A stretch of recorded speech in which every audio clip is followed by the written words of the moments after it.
गुरुत्वाकर्षण चैप्टर के अंतर्गत हम न्यूटन का गुरुत्वाकर्षण नियम एवं सार्वत्रिक गुरुत्वाकर्षण नियतांक अथवा स्थिरांक के बारे में अध्ययन करेंगे।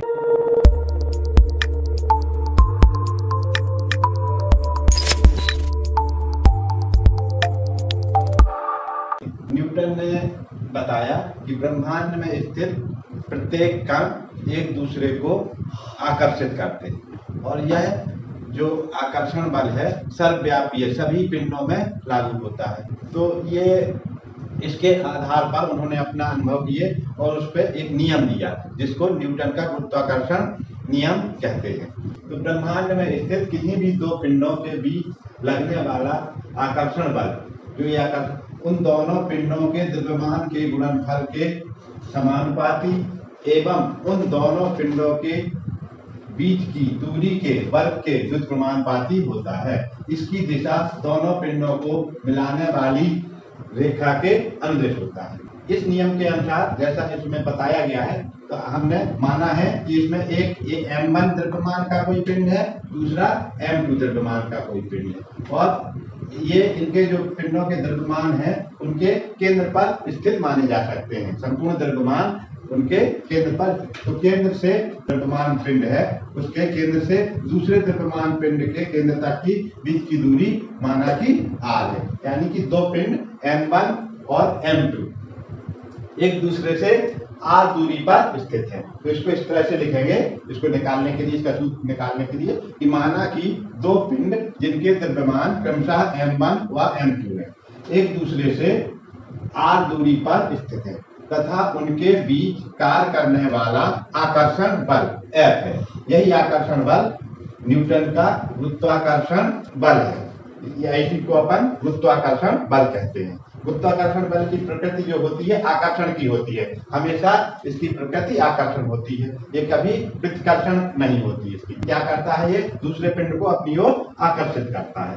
तो इस नियम के अनुसार जो F है यानी गुरुत्वाकर्षण बल आकर्षण बल इन दोनों पिंडों के द्रव्यमान के गुणनफल के समानुपाती होता है। तो इसको हम लिखेंगे F इज प्रोपोर्शनल टू या F समानुपाती m1 इंटू m2। दूसरा पार्ट है जो इसका नियम का कि दोनों पिंडों के बीच की दूरी के वर्ग के व्युत्क्रमानुपाती होता है। जो ये बल होता है, बल का मान, तो ये बल है F। ये दोनों पिंडों के बीच की दूरी कितनी है, r है। तो r वर्ग के व्युत्क्रमानुपाती, तो ये न्यूटन के नियम के अनुसार कि F समानुपाती उसके दोनों के दूरी के वर्ग के इनवर्स प्रोपोर्शनल 1/r² हो जाएगा। अब दोनों को मिलाने पर हमको जो सूत्र प्राप्त होगा F is proportional to F समानुपाती m1 इंटू m2/r²। अब जब अपन समानुपाती चिन्ह हटाते हैं, हमेशा कभी जब समानुपाती चिन्ह हटाते हैं तो एक कांस्टेंट आता है जो स्थिरांक या नियतांक। तो F बराबर g m1, जब ये समानुपाती का चिन्ह हटाएंगे तो ये इसके जगह पर बराबर जब लिखेंगे तो ये कांस्टेंट आता है। तो कांस्टेंट वो है g m1 इंटू m2/r²। तो ये g जो है ये समानुपाती स्थिरांक या नियतांक है। इसी को न्यूटन का सार्वत्रिक गुरुत्वाकर्षण नियतांक या स्थिरांक कहते हैं। अब इसका मान अब इस सूत्र से अपन को दिखाई देता है, या इससे अपन सूत्र समझ सकते हैं कि इसका मान केवल उन दोनों पिंडों के द्रव्यमान के ऊपर निर्भर करता है और उनके बीच की दूरी के ऊपर निर्भर करता है, ना कि द्रव्यमान की प्रकृति पर निर्भर करता है, या दोनों पिंडों के बीच के माध्यम पर नहीं निर्भर करता, या उनके ताप पर निर्भर नहीं करता कि दोनों पिंड कोई ज्यादा ताप पर है कोई कम ताप पर है। ताप का इस पर कोई प्रभाव नहीं है, न बीच में माध्यम का कोई प्रभाव है, न ये इनकी प्रकृति पर, यानी कोई धनात्मक है कोई ऋणात्मक है, या कोई उनका जो प्रकृति है पिंड की उसके ऊपर भी इसका कोई प्रभाव नहीं पड़ता। यानी कि इसका जो g का मान है, g का मान पिंडों की प्रकृति, माध्यम, ताप आदि पर निर्भर नहीं करता। यह एक सार्वत्रिक नियतांक है। सार्वत्रिक माने यूनिवर्सल, हर जगह एक सा रहेगा इसका मान।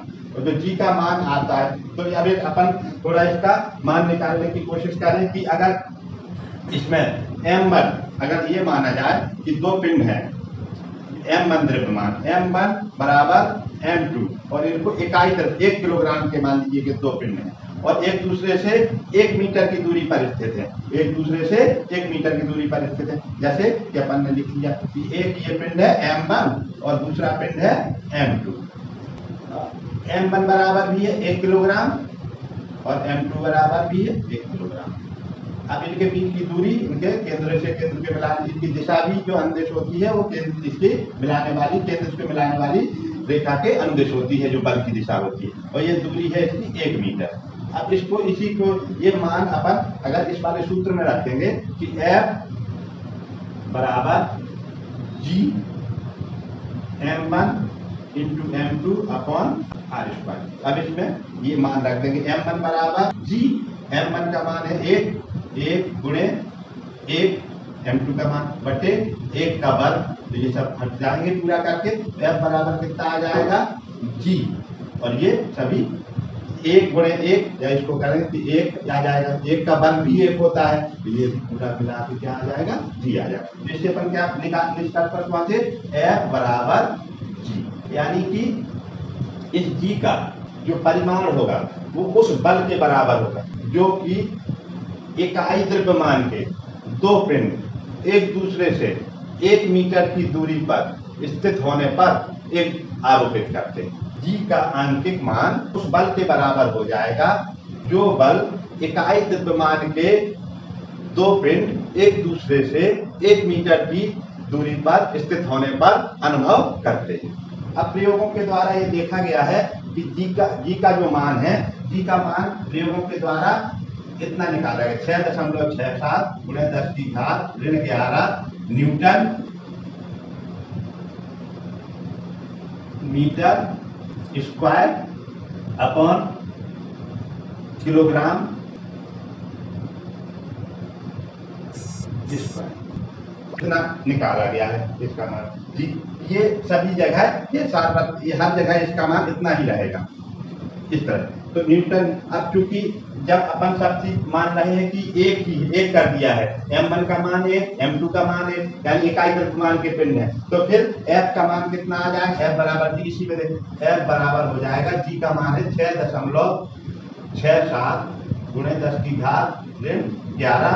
इसको अगर अंग्रेजी नोटेशन में लिखते हैं अपन तो M square upon kilogram square. इस प्रकार से जो ये बल होगा इकाई द्रव्यमान के 2 कण यदि एक दूसरे से 1 मीटर की दूरी पर रखते हैं तो उनके बीच में लगने वाला जो बल होगा वह G के आंतरिक मान के बराबर होगा, G के आंतरिक मान। तो ये इस तरह से जो बल है 6.67 गुणे 10 की घात ऋण 11 न्यूटन होगा।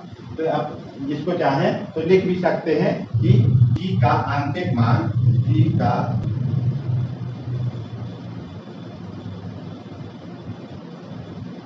आंतरिक ही उस बल के बराबर होगा जो इकाई द्रव्यमान के 2 पिंड एक दूसरे से इकाई दूरी पर स्थित होने पर अनुभव करता। अब हम इस G का मात्रक निकालते हैं। G का मात्रक कैसे निकालेंगे, F बराबर होता है सूत्र से G M1 into M2 upon R²। तो इसको पक्षांतर के द्वारा T बराबर हो जाएगा F R² upon M1 into M2। अब इसके सभी के मात्रक अपन को लिख लेना, SI पद्धति में इसके मात्रक निकालना है, G का मात्रक SI पद्धति में। अब ये सूत्र में सीधा, अब जैसे बल का मात्रक होता है SI पद्धति में न्यूटन, तो यहाँ न्यूटन रख देंगे। अब यहाँ दूरी का मात्रक होता है मीटर, तो यहाँ मीटर लिख दिया, मीटर में वर्ग का वर्ग। फिर इसके बाद बटे का चिन्ह, बटे के चिन्ह के बाद द्रव्यमान की इकाई किलोग्राम, किलोग्राम इधर दूसरा इसका भी किलोग्राम। अब इसको अपन हल कर लेते हैं तो इससे क्या हो जाएगा, ये न्यूटन मीटर स्क्वायर बटे किलोग्राम स्क्वायर।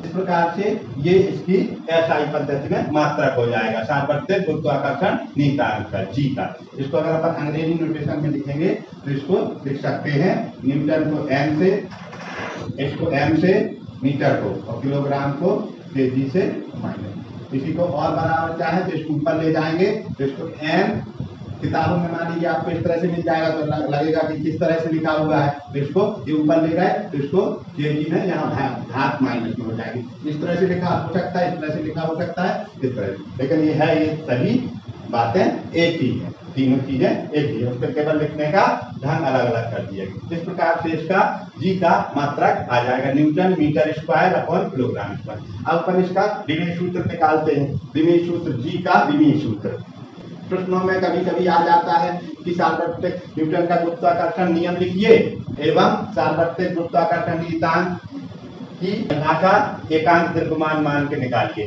तथा उसका मात्रक एवं विमीय सूत्र निकालिए। तो इस तरह से ये पूरा प्रश्न इस तरह से हो जाए। तो जी का विमीय सूत्र कैसे निकालेंगे? इसी वाले सूत्र से, कि जी बराबर जैसे लिखा हुआ है ये सूत्र है, इसी में सीधा सीधा निकाल लेना कि जी का विमीय सूत्र कितना हो जाएगा। एफ है, बल का क्या होता है विमीय सूत्र, बल का, इसका दूरी का और इनके सब लिख देना। तो बल का होता है एम एल टी माइनस 2 और इसका होता है दूरी का एल स्क्वायर, एल है दूरी का एल, एल का स्क्वायर अपॉन एम है, तो यहाँ पे द्रव्यमान पर एम, फिर इसका भी हो जाएगा द्रव्यमान, इस तरह से एम इंटू एम हो जाएगा। अब इसको अपन पूरा सही कर लेते हैं। एम, एक एम से एक एम इसका कैंसिल हो जाएगा यहाँ पे, तो अब एक एम ऊपर जाएगा तो एम की घात -1 हो जाएगी। फिर ये एल की पावर हो जाएगी 3 और टी की पावर हो जाएगी -2। ये इसका विमीय सूत्र हो जाएगा। एम ऊपर जाएगा तो एम की घात -1 हो जाएगी। ये एल जो का तो लिखा है एल 2, एक इधर है 2 इधर, फिर की घात 3 हो जाएगी तो टी की घात -2 हो जाएगी, टी की घात -2 ये लिखा हुआ है। और तो ये इस तरह से इसका विमीय सूत्र हो जाएगा। अब हम थोड़ा इसके बारे में जानकारी ये लेते हैं कि F बराबर, जैसे कि अगर मान लीजिए पिंडों के द्रव्यमान बहुत कम है, 1-1 किलोग्राम के हैं, तो इनके बीच जो लगने वाला बल है वो 6.67 × 10⁻11 न्यूटन के बराबर होगा। ऋण के इसमें घात जो लगी हुई है 10 की घात ऋण 11, तो ये जो इसका मान है संख्या का बहुत कम है। तो छोटे पिंडों के लिए जो छोटे द्रव्यमान पिंड हैं उनमें ये बल का मान बहुत कम, इसका अनुभव हमको कम होता है। लेकिन जब आकाशीय पिंड होते हैं जो उनके द्रव्यमान बहुत अधिक होते हैं, तो उन जब द्रव्यमान अधिक होगा तो इसका बल का परिमाण भी अधिक होगा, तो उसके तब ये बल अधिक अनुभव किया जा सकता है। और इसी के परिणाम स्वरूप आकाशीय पिंड एक दूसरे के चारों तरफ चक्कर लगाते हैं। जैसे सूर्य के चारों ओर पृथ्वी चक्कर लगाती है, तो पृथ्वी का द्रव्यमान और सूर्य का द्रव्यमान ये दोनों उसमें मुख्य भूमिका निभाते हैं कि पृथ्वी का द्रव्यमान बहुत अधिक है, सूर्य का द्रव्यमान बहुत अधिक है, तो जब इनके द्रव्यमान अधिक, तो इनके बीच में लगने वाला जो आकर्षण बल है ये उनको वृत्ति गति करने के लिए आवश्यक अभिकेंद्रीय बल प्रदान करता है। इसी बल के कारण जो ग्रह हैं वो सौरमंडल में परिक्रमा करते हैं, गति करते हैं। इसी के आधार पर आगे हम केपलर के जो ग्रह संबंधी नियम है उनके बारे में भी पढ़ेंगे। आकाशीय पिंड किस प्रकार से एक अपनी स्थान पर परिक्रमा और परिभ्रमण करते हैं, इसके बारे में भी इसी गुरुत्वाकर्षण सिद्धांत से जान सकते हैं। आगे के क्लास में केपलर के जो गति संबंधी नियम है वो इसमें किस प्रकार से आधारित है उस पर हम चर्चा करेंगे।